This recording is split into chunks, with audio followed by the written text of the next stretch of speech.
Welcome to the first session of the Curiosity Chats with Coach Shirin.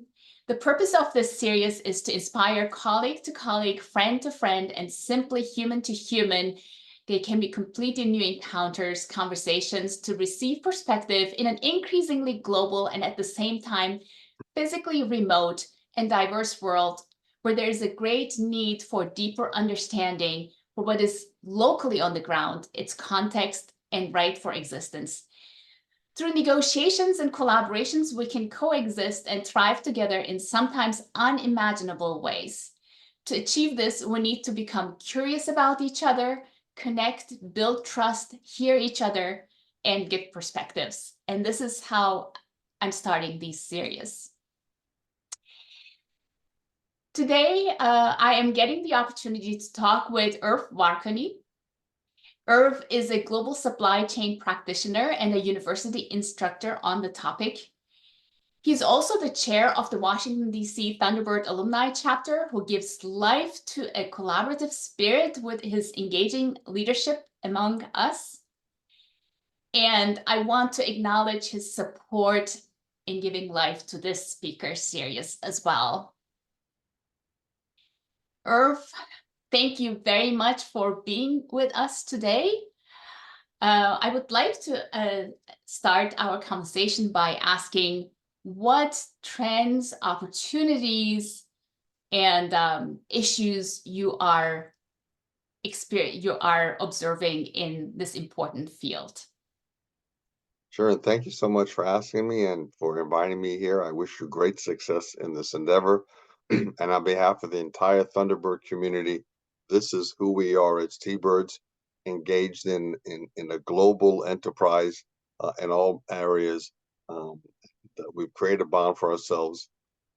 And the changes that I have seen as a T-Bird from when I graduated back in 1976 to today has just been enormous. Supply chain didn't exist as anything more than some ideas, and whereby we would separate business functions into their own silos. The silos worked on their own, and while they might have been effective to some degree, they really were not very efficient. They weren't efficient because we had not the tools to try to integrate our organizations, our supply chains. But that changed a great deal in the late 20th century with technology. That technology enabled supply chains to be much more integrated. I should define, and I suppose explain what I mean by supply chain, because in my classes, when I ask that question, I might get 5, 6, 8, 10 different answers as to what a supply chain is. That is a great point, if I may add.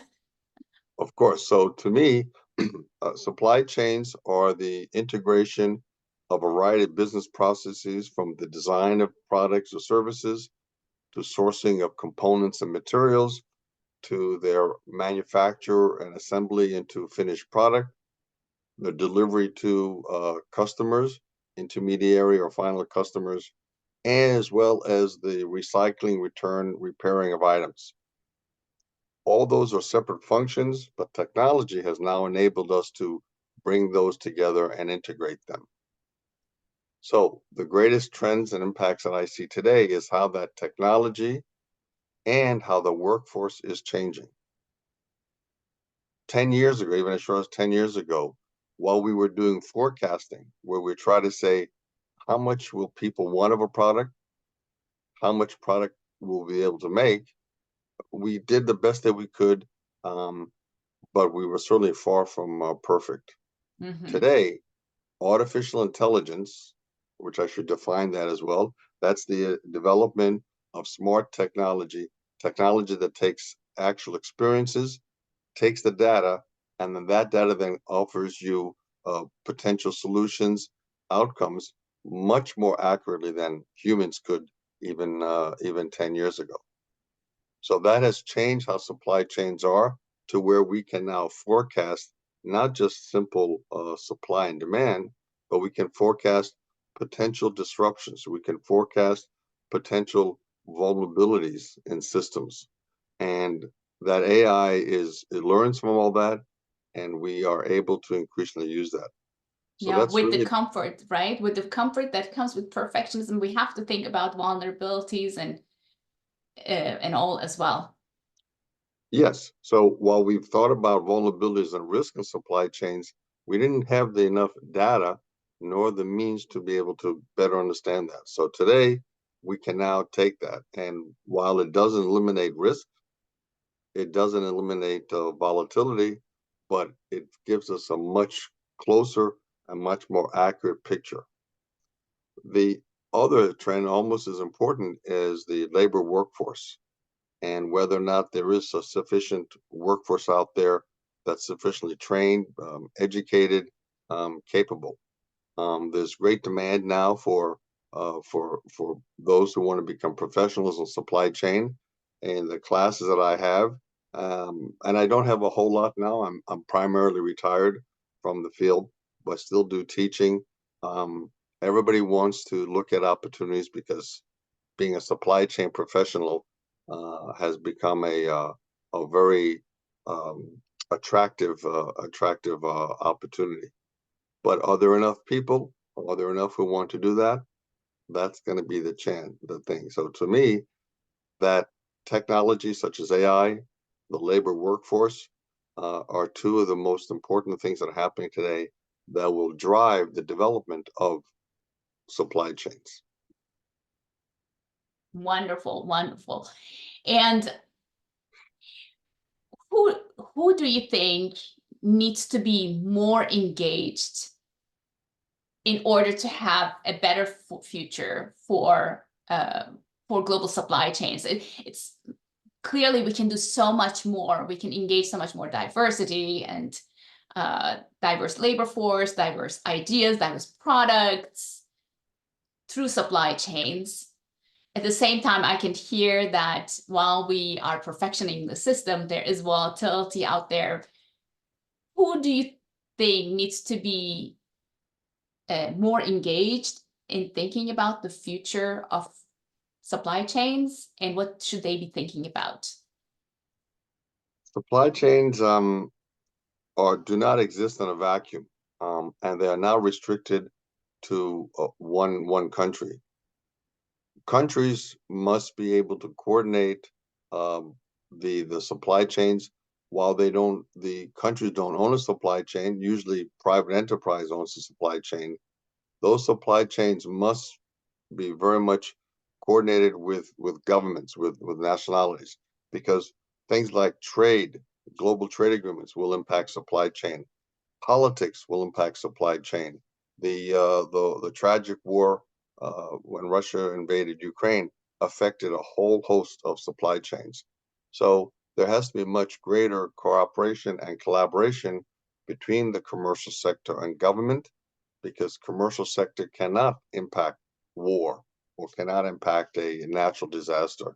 COVID is the starkest example of that. So to me, there has to be much greater collaboration among those entities and between countries.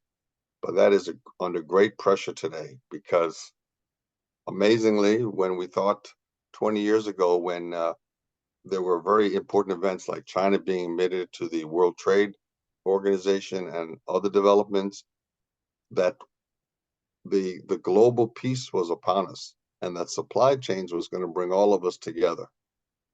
Well, that was 20 years ago, not a long time. And now today, we have great economic powers confronting each other, challenging each other. We have countries invading other countries. So that is potentiating risks. So one way to summarize this point, Sharon, is that global supply chains work best when systems are integrated and countries are agreeable to allow each other. But when that Mhm. doesn't happen, then they're not.